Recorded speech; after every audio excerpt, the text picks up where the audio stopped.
Hi, good morning. I'm Matt Call, Operations Section Chief with the Monroe Canyon Fire. We're Great Basin Team 3.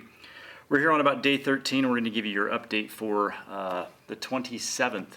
I forget what day it is. We're going to go down to my screen. I'm going to kind of show you what happened last night and then what the plan is today. I've had a couple of tough days, to be honest. Our fire doubled in size. We've gotten more people here. We're not sending firefighters away. We're getting more as the fire is getting bigger. So I want to assure you of that as our fire gets bigger. So we'll go to the map and we'll kind of show you the big briefing map. And then we got an IR last night, which was great. It gives us a better idea on where the fire is. So here's our briefing map. By now, if you've been watching, you kind of know the overview of where things are. Manning, Meadows, and Monroe are all still in great shape. We did have the fire run through Magleby. That was pretty dicey. We're still going in there and assessing. There was a fair amount of heat going through there, and our PIO office is sending out information on that. But we do have crews actively accessing that, assessing damage, taking hazard trees down, and that's happened yesterday, and it's going to happen all day today. And as we get a better handle on what's going on there, or what the situation is, we'll put that information out. But as far as the fire damage that has happened and will happen is done. Now it's just kind of picking up the pieces and putting out some of the smoldering masses so we don't get any more damage in there. So continuing north, a lot of you are probably curious what the fire is doing up north. And as we look here, the fire pushed yesterday towards Porters and towards Long Flat. A lot of you are probably pretty curious about what happened there last night. So as the fire pushed up there, as we've talked about before, we sometimes are pushed up against a fence and we need to do a little bit of a firing operation to take the punch out of that fire. And that's what happened last night along Long Flat. And you can see that represented in these red lines.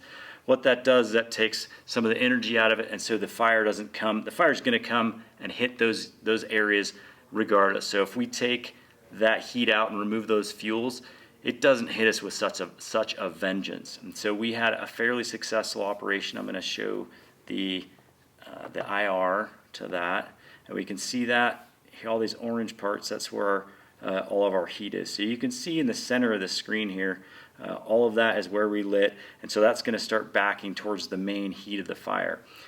As those conditions were coming towards us last night, we were getting spot fires half mile or plus, and we did get some spot fires, as you can see in the screen, over here in Porters and up here in Long Flat. And we were able to take, our night crew was pretty task saturated, but we were able to pick most of those up, and we're still working those this morning. We were pretty spread thin last night, and it was a pretty rough night.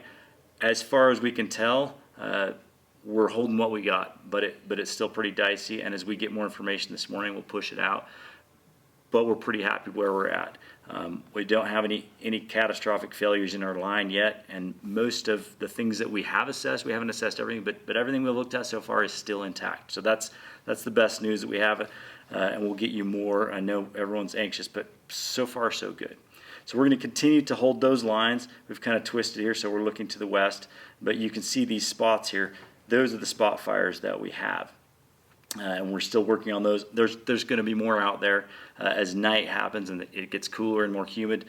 Those spot fires kind of lay down, and we have a drone basically that has an infrared camera, and it's going to fly out there. It's flying out looking for those spots, and we have those working till about 3 in the morning.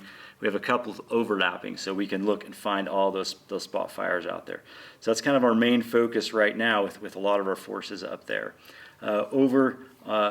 Above Monroe Creek, there's been a lot of questions about aircraft and where are the aircraft. At one time yesterday, we had maybe 8 or 9 aircraft in the air at the same time. Helicopters, fixed wing. You just might be in a place where you can't see them. And we have software where we can see them all, we can track them.